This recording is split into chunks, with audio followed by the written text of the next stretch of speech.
Welcome to the deep dive. Great to be here. Today, we're taking a look at the pressures facing truck drivers across the country, from, unexpected threats out on the road to some pretty big shifts happening within the industry itself. It's a dynamic world out there. It really is. Always changing. But our mission today isn't just to, list the problems. We want to uncover strategies for how you can navigate these challenges, maybe come out stronger on the other side. Yeah. We've pulled insights from Truckers VA articles and also the wisdom shared by Hervey from Life as a Trucker. Good stuff there. Yeah, the goal is really helping you, the driver, get out on your terms eventually. And what's really fascinating looking through these sources is how things that seem totally separate, like a stolen Peterbilt or not enough mechanics or even talk of a big rail merger, Right. they all kind of connect back to this one central point. Drivers really need to protect their livelihood, build up some resilience, no matter what's coming down the pike. Seeing the whole picture, like Hervey says. It's about seeing all the angles. Okay, so let's unpack this. Let's start with the story that honestly sounds like something out of a movie. Oh, yeah. Picture this. A $300,000 Peterbilt 389, shiny chrome, brand new, right off the dealership lot in Berlin, Connecticut, and it just vanishes. Oh. No smashed windows, no alarms triggered, it's just gone. It's a pretty shocking tale from the sources. It absolutely is. Yeah. This specific Peterbilt disappeared basically overnight from that dealership back in March 2025. Right. And for months, nothing. The trail just went cold. Then, come August, it turns up, but it's just a burned-out skeleton, totally stripped for parts. Unbelievable. Authorities eventually traced it back, charged a local body shop worker, grand larceny, criminal mischief. They think he had ties to other, let's say, shady operations. But if we zoom out a bit, like the sources suggest, this isn't just one theft. It really highlights a worrying trend, tractor-trailer theft. It's definitely on the rise. Yeah, and it often involves inside access. These aren't random joyriders. They're often professional, organized rings. And that hits owner-operators and small fleets really hard, doesn't it? Oh, absolutely. Yeah. The sources make that crystal clear. These high-value rigs, they're prime targets. Thieves aren't after the old beaters. No. They want the new flashy trucks. Easy to chop up, easy to resell the parts, and what's maybe even more concerning, What's that? your insurance might not fully cover the loss. You often only get fair market value, and that's after battling through a mountain of paperwork and delays. The red tape. Enough to keep you up at night thinking about your own rig. Exactly. And that kind of raises the big question, right? If a brand new $300,000 Pete isn't safe locked up at a dealership, Yeah, what about your truck sitting at a stop-off I-40 overnight? good point. So what can drivers do? Well, the sources really push for multiple layers of security. Think about it like layers of an onion. Simple stuff like air brake locks. They can deter the casual thief. Then you've got hidden kill switches. Those can make even experienced thieves waste time and maybe just move on. Makes sense. Then there's GPS tracking, crucial, but make sure it has backup power. Thieves know how to cut the main power. Right. The backup's essential. And dash cams. Not just for driving, but ones that keep recording when parked, especially if they upload footage to the cloud. That gives you evidence, maybe helps catch the guy. Cloud upload, that's smart. When you really think about it, the cost of adding these security layers, it's pennies compared to losing your whole livelihood overnight. It's a smart investment. That Peterbilt story is, a stark reminder about protecting the rig itself. But what about dangers on the road, the kind that, tragically impact the drivers? We saw reports recently about a rollover in New York. Very sad the driver didn't make it. What did the sources say about the less obvious factors behind these kinds of crashes, beyond just, a simple mistake? Yeah, that New York crash is definitely a sobering reminder. And while, we don't know the exact cause in that specific one yet, big rig rollovers, Yeah. they often follow these distinct and, frankly, tragically preventable patterns. Like what? Well, the sources highlight a few common culprits. First, speed plus a curve.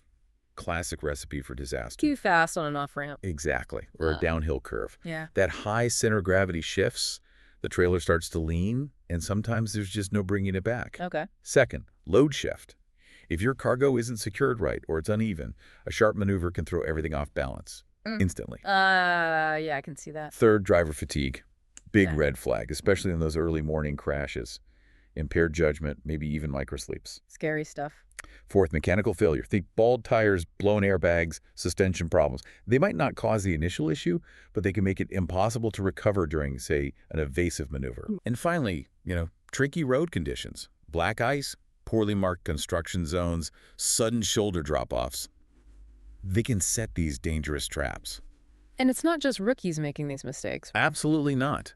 The sources really emphasize this. Rollovers aren't just for new drivers. It's about how thin that margin for error can get. Tight schedules, pressure from dispatch, it can vanish real quick. And the data backs this up, doesn't it? I saw something about rollover fatalities actually increasing. Yeah, it's pretty compelling and concerning. Over 12% increase in the last 5 years for commercial vehicle rollover deaths. Wow. Why? Well, the thinking is freight demand is way up, right? We know there's a driver shortage, and some companies might be pushing younger, maybe less experienced or undertrained drivers harder.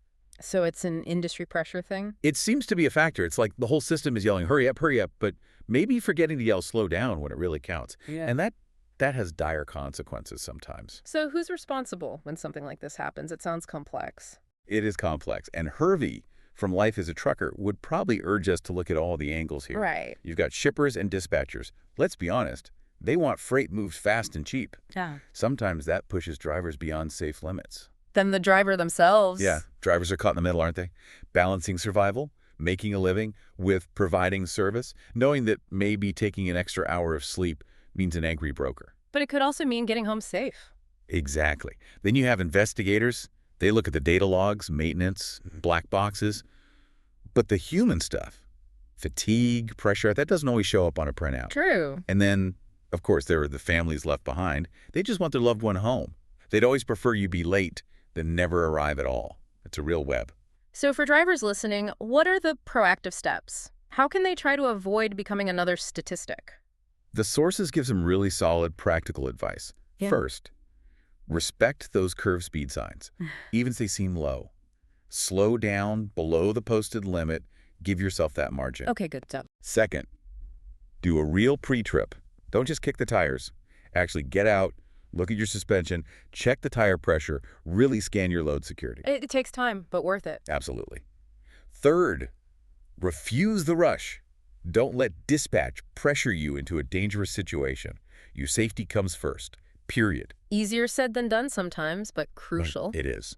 Fourth, know your weak points. If you're tired, if the weather's turning bad, if the road is unfamiliar, adjust your driving. Slow down, be more cautious. Adapt to conditions. And maybe the most powerful reminder from the sources, keep learning. Complacency, thinking you've seen it all, that kills more drivers than potholes do. Pride is dangerous. Good advice. Okay, let's shift gears a bit. Let's talk about other hurdles, things impacting time and livelihood. Starting with something keeping rigs parked, the diesel drought. Ah, yes, the mechanic shortage. It's severe. How bad is it? Well, the sources say nearly 1 in 5 diesel mechanic jobs in the U.S. are empty right now. That's almost 100,000 open positions. 100,000. Wow. And the pipeline for new talent. It's not looking great either. Enrollment in training programs is down about 12% compared to before 2020. So fewer people are coming in. What's the impact on drivers? Delays. Yeah. Big ones. Average repair backlogs are stretching anywhere from 2 to 6 days. Depends on where you are, of course. 2 to 6 days just waiting for a mechanic. Yep. Which really makes you wonder, doesn't it? Why aren't people flocking to these jobs? Yeah. Why the shortage? Sources point to a few things. Pay versus stress. The work is hard, dirty, stressful, and maybe the pay hasn't kept up. There's also a lack of, let's say, glamour or respect sometimes. And there's stiff competition. Cleaner, maybe easier industries like HVAC, solar installation, even remote IT jobs. Yeah. They're pulling young talent away with different kinds of promises. It's a combination of factors. Seems like it. It feels like a real blind spot in how we value these absolutely essential skills. And we're hearing this from people actually doing the work, right? Oh, yeah. The source is, quote, a veteran mechanic saying something like, been doing this 20 years. Love the work, but the respect. It's gone. Nobody wants this job anymore. That's tough. And a fleet manager talking about losing contracts because trucks are sitting waiting 5 days for minor repairs. Can't keep them moving. And even students are hesitating. Yeah, there was a quote from a 19-year-old diesel student saying he's kind of rethinking things, seeing friends making good money, doing remote IT from home. It paints a pretty tough picture. So for drivers, what does this mean practically? lost income. For owner-operators, absolutely. Every single day that truck is down waiting for a tech, that's money straight out of their pocket, plain and simple. And company drivers. For them, it's wasted hours, maybe pressure from dispatch, even though they aren't paying the repair bill directly. It's frustration all around. So what's the advice? Sources suggest a few things. One, learn basic maintenance yourself. If you can diagnose or even fix minor issues, you save huge amounts of downtime. Get your hands dirty a bit. Yeah. Two, build relationships with reliable shops. Find mechanics you trust and stick with them if you can. Good relationships matter. And three, maybe most importantly, Yeah. budget for significant downtime. Because if the repair infrastructure is strained, you need a financial cushion. Don't get caught without a backup plan. Smart. Okay, next hurdle, road construction. Feels like it's everywhere sometimes. It's just eating up the clock. You mentioned Utah's US 6 project. Yeah, the safety project in Spanish Fork Canyon, this actually kicked off in August 2025. UDAT, the Utah DOT, is putting in concrete barriers, upgrading lighting, drainage, safety improvement. Sounds good on paper, but But the trade-off is pretty significant. They're reducing traffic down to just one lane in each direction, and that's going to last through December. one lane through Spanish Fork Canyon. Yep. And truckers know that canyon. It's already known for narrow shoulders, unpredictable weather, and, yeah, delays even before this. So this is going to be major backups. Absolutely. More clock burn, probably some risky passing attempts on a route that's already tight, steep, and can get sketchy even in good weather. What are drivers saying about it? Pretty much what you'd expect. Sources quote one driver, Diesel Dave, saying he avoids the canyon when possible, and now it's just going to be worse. Can't blame him. Another driver, Lisa T., kind of joked she'd rather chain up and go over Soldier Summit blindfolded than deal with one lane through December. Tells you something. And another, Bobby J., a flatbedder, criticized the lack of good alternate route info or better warnings despite the millions being spent. You can understand the frustration. For sure. So how are drivers adapting? What are the smart strategies? Well, according to the sources, savvy drivers are doing a few things.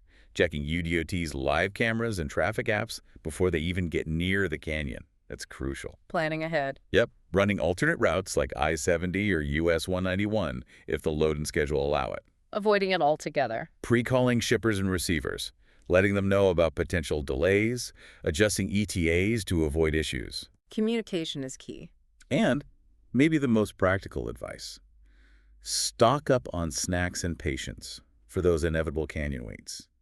And definitely build extra time buffers into your trip plan to avoid HOS violations. Pack a lunch, basically. Pretty much.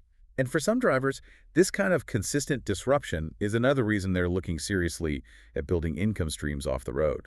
So one temporary lane closure doesn't completely wreck their finances. Interesting connection there. Okay, so it's not just physical stuff like construction. Bigger economic shifts can hit the bottom line, too. There's serious talk about a huge rail merger, Union Pacific and Norfolk Southern. Yeah, that's a big one potentially looming. If we zoom out again, think about the bigger picture. This potential merger, which seems partly fueled by things like tariffs changing supply routes, Right. it could really impact long-haul trucking. Imagine one single rail company hauling freight coast to coast, Pacific to Atlantic, without switching hands. Seamless rail.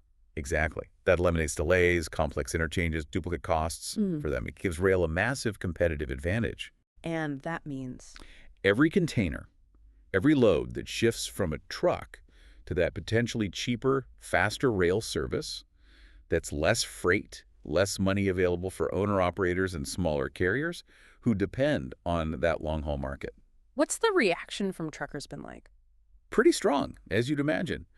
Some are saying, they've been trying to put us out of work since Reagan, kind of seeing it as the latest attempt by rail to take over. A historical perspective. Others are more defiant, arguing if rail was really that much better, they wouldn't need a merger to compete, pointing out that trucks still dominate that crucial last-mile delivery. Good point. And for a lot of drivers, it's not just about the freight volume. It hits deeper. It's about freedom, the independence and mobility that trucking represents for them. This feels like a threat to that way of life. So what's the game plan? How should truckers respond? Well, the sources suggest a strategy they call don't panic, just pivot. Pivot how? Focus on niches rail can't easily touch. Local and regional hauls, specialized freight, building really strong relationships with shippers who need that flexibility only trucks offer. Play to trucking strength. Exactly. Also, learn new tools. Get comfortable with AI and logistics software to optimize your own operation. negotiate better, maybe diversify your skills beyond just driving. Adapt with technology. And critically, something we keep hearing, start building an off-duty income plan. As one source put it, you can't fight Wall Street, these massive mergers, with just horsepower. You need to play the digital money game too. Diversify income streams. Okay. One last area, regulations, specifically this clean air breakup thing, truck makers backing out of deals with California. Yeah, this is interesting. Basically, major truck manufacturers had these voluntary agreements with California about emission standards, kind of specific state-level deals. Okay. But the Federal Trade Commission, the FTC, the government agency focused on fair competition, they started looking into it. They suspected these voluntary agreements might actually look a bit too much like collusion. Like the manufacturers were privately agreeing on timelines and tech, potentially limiting competition among themselves, rather than just meeting environmental goals. Ah, an anti-competition angle. Exactly. So after the FTC started probing, the truck makers basically said, okay, we're backing out of these voluntary California-specific deals. So what does that mean for truckers on the ground? Is this good or bad? It could be a mixed bag, according to the sources. Yeah. On the one hand, it might mean fewer headaches with confusing, inconsistent rules between California and federal standards, maybe more uniformity across the country. Simpler rules. That sounds good. It could also mean trucks stay affordable a bit longer, without manufacturers feeling forced to rush expensive, maybe not fully tested, emissions tech to meet specific state deadlines. Less downtime from weird tech bugs. Potentially, yeah. Fewer surprises from half-baked systems being rolled out too fast. That could definitely be a relief for some drivers and fleet owners. But there are other viewpoints too, right? Oh, absolutely. Like Hervey says, look at all sides. The truck makers, they're cheering. They say this protects fair competition, gives them breathing room to develop cleaner engines properly on their own schedules. Okay. California regulators, not happy. They're pretty furious, actually. They claim this slows down progress on air quality and weakens their ability to protect public health in their state. And the FTC. They see it as a win for fair competition, basically saying competitors shouldn't be making private side deals about product rollouts. And the truckers themselves. Mixed reactions again. Some definitely like the idea of slowing down rushed, potentially unreliable tech. Others worry, though, does this just mean even more stringent regulations get bundled into one massive federal deadline later on? Yeah. It's a complex issue with no easy answers. So, okay, we've covered a lot. Truck theft, mechanic shortages, rollovers, road construction, huge potential rail mergers, emissions regulation drama. Yeah, it's a lot. The trucking world is definitely not static, is it? It can feel like just a constant barrage of challenges and pressures impacting your livelihood. It really can. Which brings us back to that essential question, right? In this world of constant change, constant pressure, how do you, the driver, actually gain more control over your own future? Yeah. Hervey from Life, as a trucker, keeps emphasizing seeing issues from all angles. And when you look across all these different sources we discuss, there's this really powerful, consistent underlying message about how to take back some of that control. And I found this part really interesting. A lot of these articles, even while highlighting all these problems, they point towards a solution that isn't about just driving more miles or working harder in the traditional sense. Exactly. It's about managing your time. But not just for the shippers or the brokers. But for yourself. For yourself. Yeah. That's the key insight. The core message, especially from the life as a trucker perspective, for dealing with the pain and suffering, as they put it, that truckers often go through, is, and I'm quoting here roughly, to train as many truckers as possible on how to use AI in order to create extra streams of income. AI. So like using technology. Yeah, but it's not just a buzzword here. It's presented very practically as a shield, a shield from the ups and downs of freight rates, the economy, stuff you can't control. Okay, a shield. I like that. It helps you retire when you want to, the source says. And it softens the blow if, say, your trucking company suddenly folds or a big contract disappears. Right. Building resilience. Precisely. And this theme echoes across the other sources, too. Build Plan B income that doesn't rely on a rig. Earn income off duty. Plan your exit smart. So what does that look like practically? Using AI, creating income streams. It could be many things. Maybe using AI tools for hyper-optimized route planning to slash your fuel costs. Or using your off-duty hours to learn about and offer remote dispatching services through online platforms. Using your existing knowledge in new ways. Exactly.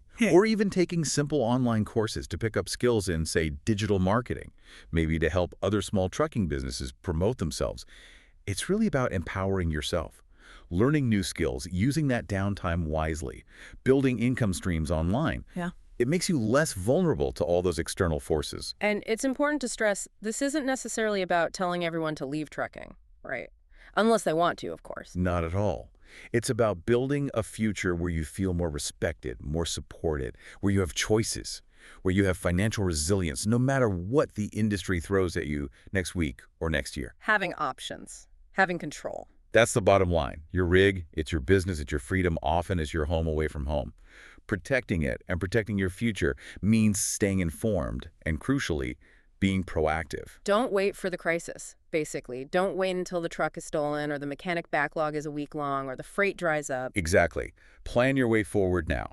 Whether that's adding security to your rig, figuring out how to handle unexpected downtime, or adapting to these huge industry shifts like rail mergers or new tech, the power really is in your hands to build a more secure future. It truly is. So maybe a final thought for everyone listening. What's one small step, just one thing you can take this week to invest in yourself, to build that personal resilience so that road ahead feels a little less like a struggle and maybe a bit more like an open highway leading to your own terms?